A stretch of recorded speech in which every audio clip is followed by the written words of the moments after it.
যে কোনো ক্রিয়েটিভ জগতে যারা থাকেন, আসল যারা কারিগর হয় তারা লেন্সটা বোঝেন, মানে ক্যামেরাটা বোঝেন।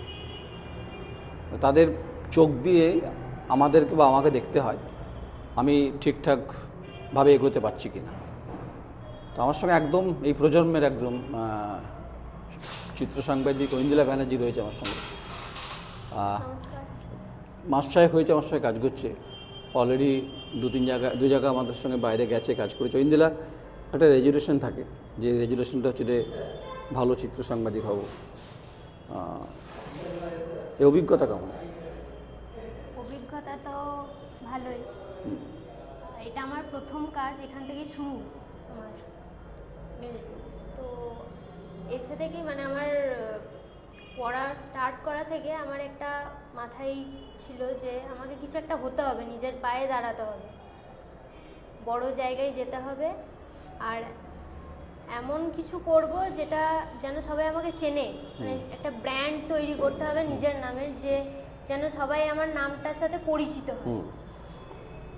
তো আর আপনি তো ধরে ধরে কাজ শেখান, আপনার কাছ থেকে কাজ শেখা পুরোটাই, আপনি খুব ভালোভাবে কাজ শেখান এবং কোনটা কোথায় ভুল হচ্ছে না হচ্ছে এগুলো আপনি খুব আঙুল দিয়ে দেখিয়ে দেন যে হ্যাঁ এই জায়গাটা ভুল হচ্ছে, এই জায়গাটা ঠিক করো। এরকম গ্রুপে আমি খুব ধন্য। ঐন্দ্রিলা সবে যাত্রা শুরু, আগামী দিন অনেক বড় লম্বা কেরিয়ার রয়েছে। আমি একদিন নবীন ছিলাম, আজ আমি প্রবীণ হয়েছি। সাংবাদিকদের বয়সে কোনো প্যারামিটার হয় না, আমি মনে করি না, অন্তত তুমিও সেটা মনে করো না। তাই একটা তো মোটিভ আছে, আগামী দিনের লড়াই তো অনেক বড় জায়গায় যাওয়ার ব্যাপার আছে, তার জন্য ডেডিকেশন খুব গুরুত্বপূর্ণ। আশা করি সেটা তোমার মধ্যে আছে, আমি দেখেওছি। তাই যে কদিন কাজকর্ম হলো, সিঙ্গুরের মাটি হোক, রামপুরহাটের তারামা হোক, মাছের বাজার হোক, রাজনৈতিক বা 21শে জুলাই হোক, আরজি করে আন্দোলন হোক, বহু ঘটনা, মোটামুটি জলকাদা বর্ধমান হোক, হকার উচ্ছেদ হোক, অনেকগুলো প্যারামিটার তুমি পার করে এসছো। তো এক তো মানে পেশা, মানে পড়াশোনার জগতে সাংবাদিকতাতে এতটা শেখানো সম্ভব না, যেটা বাস্তবে জমিতে দাঁড়িয়ে কাজ। এই বাস্তবে জমিতে কাজ করছো, কতটা রুক্ষ মনে হচ্ছে, কতটা কঠিন মনে হচ্ছে?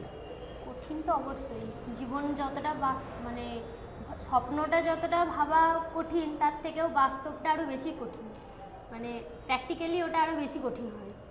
ভাবনা চিন্তা করাটা তো খুব সহজ, কিন্তু প্র্যাকটিক্যালি করাটা অতটা সহজ হয় না।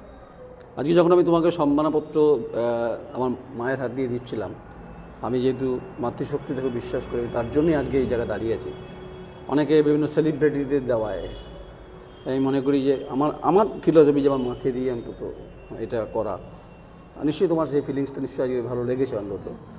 তো দর্শকদের উদ্দেশ্যে যদি কিছু বলার থাকে, দ্য কোয়েরি সম্পর্কে যদি বলার থাকে কিছু বলো। ওই তো প্রথমেই বললাম যে এখান থেকে আমার শুরু, তো আমাদের কি করা উচিত? হ্যাঁ, কাজ তো এমন করা উচিত যেন সবাই বলে যে হ্যাঁ কাজ করেছি, এবং সৎ পথে এগিয়ে চলা উচিত সবসময়।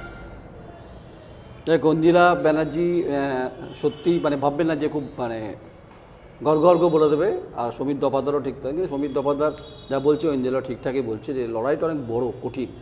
ওর জীবনের প্রথম অভিজ্ঞতা, সে অভিজ্ঞতার শুরুটা ভালো। আগামী দিনে আমি ওর শুভেচ্ছা শুভকামনা আশা করবো, এই কারণে, কারণ ওকে প্রতিষ্ঠিত হতে হবে। কারণ এই সমাজে প্রতিষ্ঠিত হওয়াটা খুব কঠিন, তার জন্য দরকার একটা মাধ্যম, যা আমরা চেষ্টা করি মাত্র। আর বাকিটা কপাল, ভাগ্য, আর নিজের ধৈর্য, নিজের ডেডিকেশন খুব গুরুত্বপূর্ণ। তাই শুভেচ্ছা রইল দ্য কোয়েরির তরফ থেকেও, যেহেতু পার্ট অফ দ্য চ্যাপ্টার আমাদের মধ্যে। তাই আগামী দিন তোমার মঙ্গল হোক, এটুকু ঈশ্বরের কাছে আমার প্রার্থনা। আর আপনারা থাকুন আমাদের সঙ্গে, এই তরুণ প্রজন্মের এদের দেখে অন্তত আপনারা আমাদেরকে অনুপ্রাণিত করুন, অন্তত এদের অনুপ্রাণিত করুন। আমাকে অনুপ্রাণিত করতে, আমাকে আপনারা তো পছন্দ করেন না অনেকে, আজকে মনে হয় পছন্দ করবেন আপনারা। যাই হোক, নমস্কার।